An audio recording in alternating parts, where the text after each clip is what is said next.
Hello, this is Brian with Blastbeat ATX, aka Blastbeat Industries, and we're going to do another version or another episode, edition, whatever, of Buy, Sell, Hold, Christmas edition.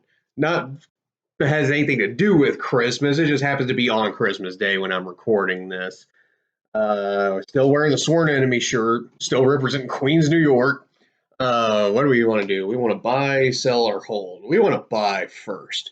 Now, before I get into the items, I want to say that, like always, this is how I see it in the moment right here. I'm on the web slinging stuff every day.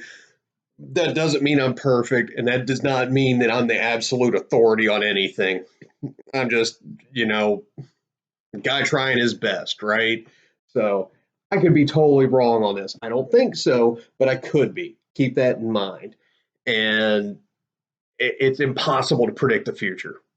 I'm just taking an educated guess. Anyone who says that they know what's going to happen, then you don't need that in your life. So this is my best guess is what's going to happen. My best guess of what's going to happen, I think that Bloodshot movie coming out this year is really going to be a big hit. Now, I've told y'all to buy these Bloodshot issues in previous videos because you can still get a lot of them for cover price or less if they've been discounted down. But the big thing about this that even carries beyond the movie and Vin Diesel and all that stuff is a phenomenon that happens with all comic books, at least in the modern era. That we got Bloodshot Rising Spirit. What, do I have these backwards? I have these backwards. Bam. Issue number 1. Everyone knows the number 1 is the most important in the series and sets the tone for it and is the most desirable, blah, blah, blah. And there is. There's a lot of people out there who will just buy every number 1 every week that comes out. And when you do that, that's how you end up with a Walking Dead number 1. Because trust me, that thing had a tiny print run. I think it was like 3,000 copies or something. There's a reason that at the height of the popularity of that show, that thing was going for $5,000 each. It's probably come back down to earth some, but it's still very expensive. Now, the problem is, in collector world, the problem is number 1 is always heavily ordered because everyone wants that first issue. Then you get to issues 2 and 3.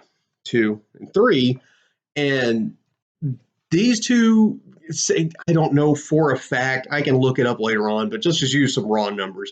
If this one sold 10,000 copies of issue 1, these two probably had print runs of about 6,000. Yeah, it's like a 40% drop between issue 1 and issue 2 because it takes to about issue 4 or 5 to determine if this thing's a hit or not. And if it's not a hit, it's issue 6 is going to be the last one. If it is a hit, it's going to keep going and so on and so forth.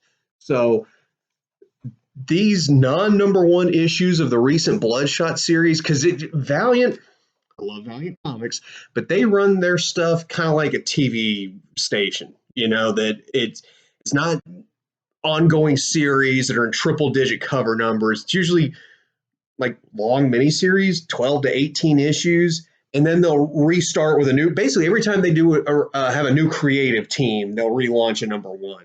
Unlike those guys in New York that just are ruining the whole process with their constant number 1s, and then that's a whole nother thing. The point of this is these later issues almost guaranteed are under 10,000 copies. Sometimes are under 5,000. There are not as many out there as you think there are. Because you flip that around, if y'all have a Second and Charles, a half-price books, any kind of those resale stores, they're probably jam-packed with Bloodshot issues from the 90s. And those things probably aren't going to be worth more than about $1 each, if that. This has some upward mobility, and especially if that movie takes off and becomes a big hit, that's going to be the rocket fuel sends these through the roof. So don't say you weren't warned. That's what we're going to buy.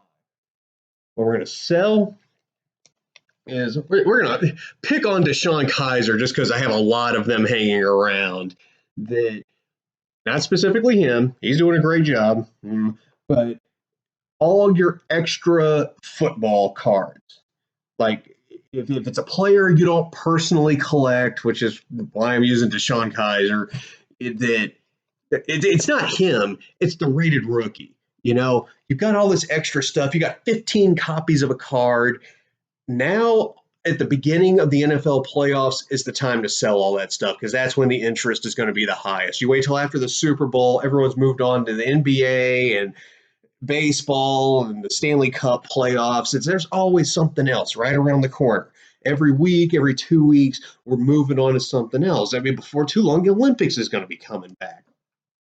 Yeah, that's like February something. No, it's 2020. It's a Summer Olympics this time.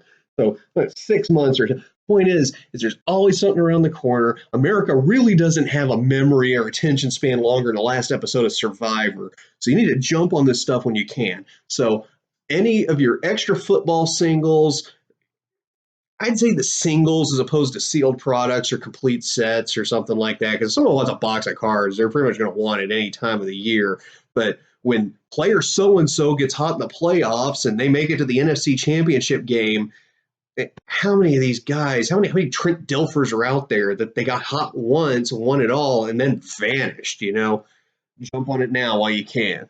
That was buy. We're going to buy Bloodshot issues. We're going to sell off our excess NFL football stock. What are we going to hold?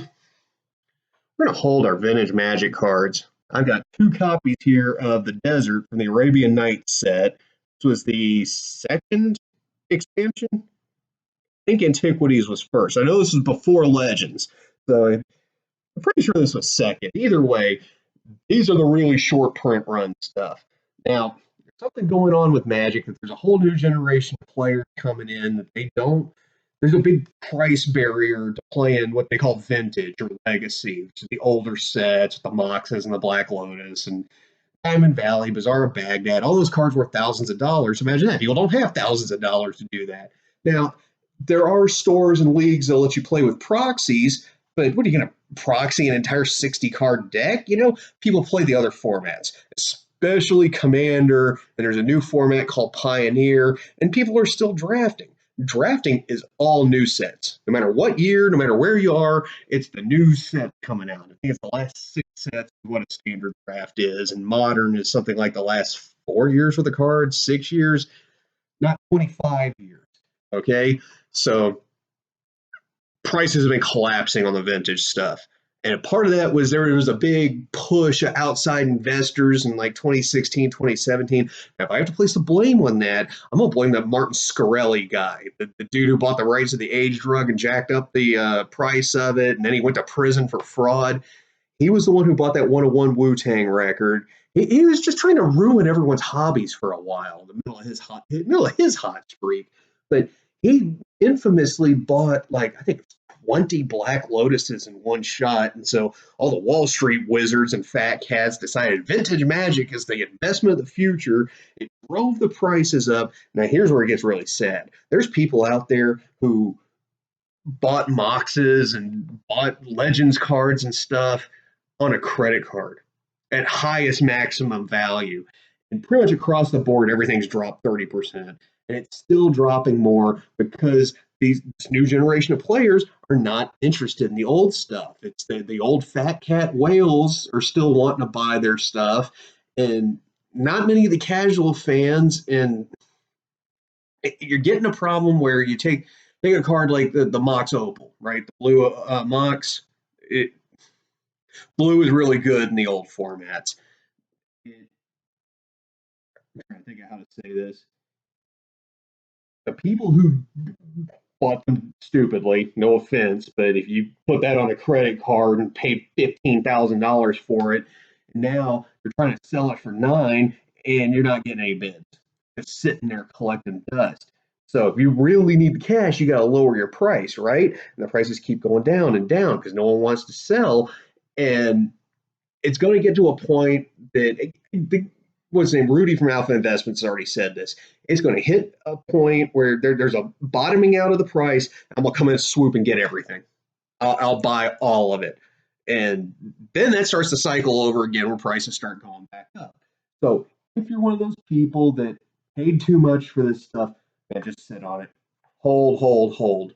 Unless you are about to lose everything and need the money right now, then I can't help you with that. But it if possible, you want to hold your position and tough it out until this thing swings back around, which it will eventually anyway. Eventually, like always, it's stuff cyclical.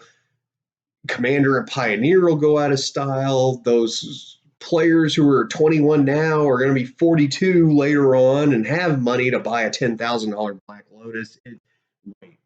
Wait, wait. So, hope that helps you for today. Hope everyone had a Merry Christmas, and I hope you join me back here later on this week for more Blastbeat ATX with me, Brian, at Blastbeat Industries. You'll have a good day.